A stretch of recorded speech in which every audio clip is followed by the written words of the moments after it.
ಪುತ್ತೂರು ಮಹಾಲಿಂಗೇಶ್ವರ ದೇವಸ್ಥಾನದ ಕಾಣಿಕೆ ಹುಂಡಿಯಲ್ಲಿ ಪತ್ರವೊಂದು ಪತ್ತೆಯಾಗಿದ್ದು ಭಾರೀ ಸಂಚಲನ ಮೂಡಿಸಿದೆ।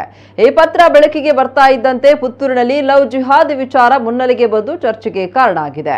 ಸಮೀರ್ ಎಂಬವ ನನ್ನ ಜೀವನ ಹಾಳು ಮಾಡಿದ್ದಾನೆ। ಇವತ್ತು ನಾನು ನನ್ನ ಮಗಳು ಬೀದಿಯಲ್ಲಿ ಇದ್ದೇವೆ। ಅವನ ಜೀವನ ಕೂಡ ಹಾಳಾಗಬೇಕು। ಅವನಿಗೆ ಮದುವೆಯಾಗಲು ಹುಡುಗಿ ಸಿಗಬಾರದು। ಓ ದೇವರೇ, ಇದು ನನ್ನ ಪ್ರಾರ್ಥನೆ ಅಂತ ಬರೆದ ಚೀಟಿಯೊಂದು ಹುಂಡಿಯಲ್ಲಿ ಪತ್ತೆಯಾಗಿದೆ। ದೇವರಲ್ಲಿ ಈ ರೀತಿ ಬೇಡಿಕೆ ಇಟ್ಟು ಚೀಟಿ ಹಾಕಿದ ಮಹಿಳೆ ಯಾರು, ಆಕೆಗೆ ಆಗಿರುವ ಅನ್ಯಾಯ ಏನು ಅನ್ನೋದು ಗೊತ್ತಿಲ್ಲ। ಆದ್ರೆ ಈ ಪತ್ರದಿಂದ ಇದೊಂದು ಲವ್ ಜಿಹಾದ್ ಪ್ರಕರಣ ಅಂತ ಹಿಂದೂ ಸಂಘಟನೆಗಳು ಆರೋಪಿಸಿದೆ। ವಿಎಚ್ಪಿ ಮುಖಂಡ ಮುರಳೀಕೃಷ್ಣ ಹಸನ್ತಡ್ಕ ಈ ಬಗ್ಗೆ ಪ್ರತಿಕ್ರಿಯೆ ನೀಡಿದ್ದು ಈ ಬಗ್ಗೆ ತನಿಖೆಗೆ ಒತ್ತಾಯಿಸಿದ್ದಾರೆ। ಸಂತ್ರಸ್ತ ಯಾರೇ ಆದರೂ ಸಂಘಟನೆಯ ಬಳಿ ಬಂದ್ರೆ ನ್ಯಾಯ ಒದಗಿಸುವುದಾಗಿ ಹೇಳಿದ್ದಾರೆ।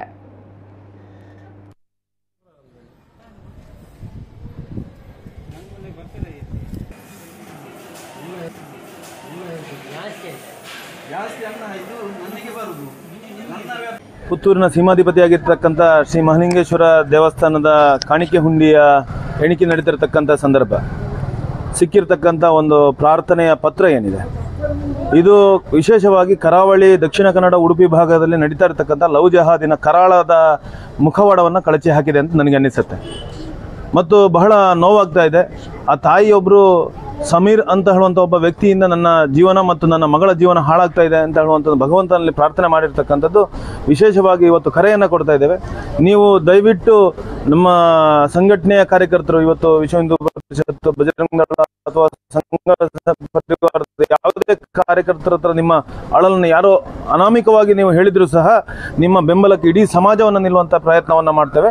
ಮತ್ತು ದಯವಿಟ್ಟು ನಿಮಗೆ ಆಗದೇ ಇದ್ದರೆ ಪೊಲೀಸ್ ಸ್ಟೇಷನ್ಗೆ ಹೋಗಿ, ಮಹಿಳಾ ಸ್ಟೇಷನು ಅಥವಾ ಯಾವುದೇ ಪೊಲೀಸ್ ಸ್ಟೇಷನ್ಗೆ ಹೋಗಿ ನಿಮ್ಮ ವಿಚಾರಗಳನ್ನು ಹೇಳಿದರೆ ಅದಕ್ಕೆ ಸಂಪೂರ್ಣವಾಗಿರ್ತಕ್ಕಂಥ ಬೆಂಬಲವನ್ನು, ಯಾಕೆಂತ ಕೇಳಿದರೆ ನೀವು ಭಗವಂತನಲ್ಲಿ ತೋಡಿರ್ತಕ್ಕಂಥದ್ದು ನಿಜವಾಗಿ ಇವತ್ತು ವಿಶ್ವರೂಪ ದರ್ಶನ ಆಗಿದೆ। ಇವತ್ತು ಯಾವ ರೀತಿ ನಮ್ಮ ಹೆಣ್ಣು ಮಕ್ಕಳನ್ನು ಲವ್ ಜಿಹಾದ್ನ ಬಲೆಯಲ್ಲಿ ಬೀಳಿಸ್ತಾ ಇದ್ದಾರೆ, ಯಾವ ರೀತಿ ಜೀವನವನ್ನು ಹಾಳು ಮಾಡ್ತಾ ಇದ್ದಾರೆ ಅಂತ ಹೇಳೋದನ್ನು ಸಾಕ್ಷಿ ಸಮೇತ ಇವತ್ತು ರುಜುವಾತಾಗಿದೆ ಮಹಾಲಿಂಗೇಶ್ವರನ ಮುಂದೆ। NIA ಘಟಕವನ್ನು ಮಂಗಳೂರಿನಲ್ಲಿ ಸ್ಥಾಪನೆ ಮಾಡೋದ್ರ ಮುಖಾಂತರ ಕೇಂದ್ರ ಗೃಹ ಸಚಿವರಿಗೂ ಆಗ್ರಹ ಮಾಡ್ತಾ ಇದ್ದೇನೆ ಮತ್ತು ಸಂಘಟನೆ ಹಿರಿಯರಿಗೆ, ಇಲ್ಲಿಯ ಸಂಸದರಿಗೆ ವಿನಂತಿ ಮಾಡ್ತಾ ಇದ್ದೇವೆ, ತಕ್ಷಣ ಕೇಂದ್ರದ ಗೃಹ ಸಚಿವರನ್ನ ಸಂಪರ್ಕ ಮಾಡಿ ಮಂಗಳೂರಿನಲ್ಲಿ ಆದಷ್ಟು ಬೇಗ ಶೀಘ್ರದಲ್ಲಿ NIA ಘಟಕವನ್ನು ಆರಂಭ ಮಾಡುವಂತೆ, ಅದರ ಕೇಂದ್ರವನ್ನು ಆರಂಭ ಮಾಡುವಂಥ ಕೆಲಸ ಜವಾಬ್ದಾರಿ ನಿಮ್ಮದು।